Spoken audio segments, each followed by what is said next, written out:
Bonjour, bienvenue dans la capsule numéro 1 du chapitre 8, émission et perception d'un son. Vous retrouverez ce chapitre, page 252 dans votre livre.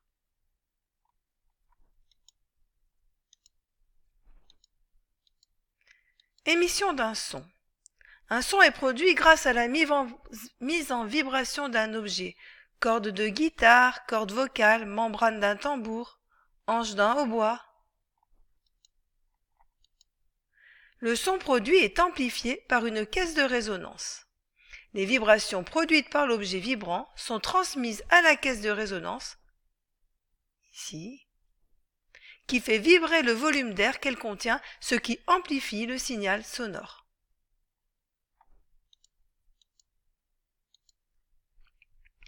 Comment se propage un son ? Un son nécessite un milieu matériel élastique, gaz, liquide, solide, capable de se déformer pour se propager. Si par exemple nous mettons notre téléphone portable dans une cloche à vide, ici, dans la cloche il n'y a pas de molécules d'air, il y a du vide.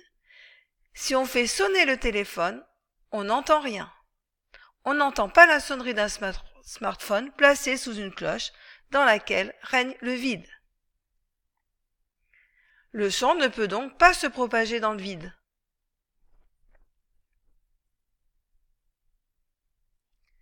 La propagation d'un signal sonore dans un milieu matériel élastique est due au déplacement de proche en proche de zones de compression et de dilatation de la matière.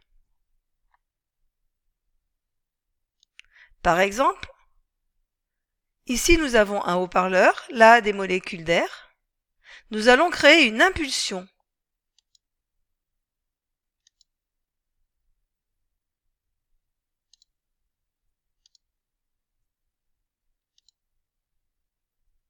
Et nous voyons que les molécules d'air se déplacent de proche en proche.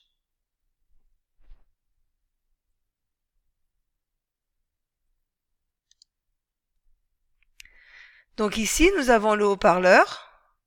Ici, nous avons les molécules d'air qui se déplacent de proche en proche. Et ce déplacement va arriver à un récepteur sonore, ici, le tympan de l'oreille.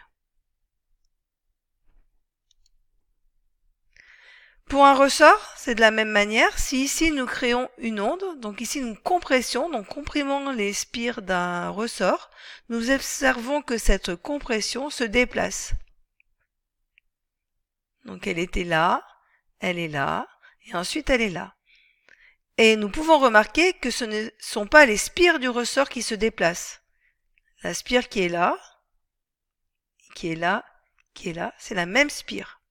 De même ici, on avait une molécule d'air ici. On a eu compression, dilatation des molécules d'air, mais la molécule d'air qui est ici est restée ici. Elle a juste vibré au moment du passage du son. La vitesse de propagation du son dans l'air est d'environ de 340 mètres par seconde. Nous avons vu en TP qu'elle dépendait du milieu de propagation.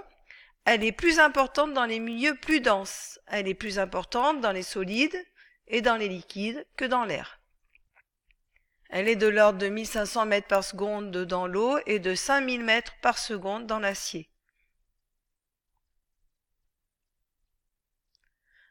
Nous avons vu également qu'elle se calculait à partir de la mesure de la distance entre l'émetteur et le microphone, ici,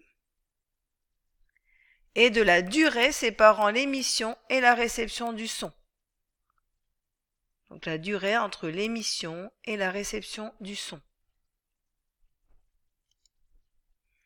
La relation pour déterminer la vitesse du son est V égale D sur delta T. Attention aux unités. V en mètres par seconde, D en mètres, delta T en secondes.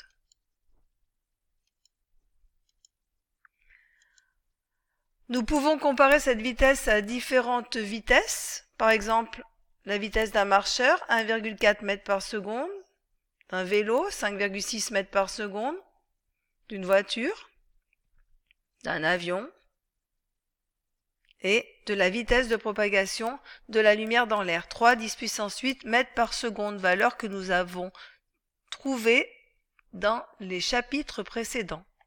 Et on remarque que la vitesse du son, c'est à peu près égal à la vitesse de la lumière dans l'air divisé par 900 000.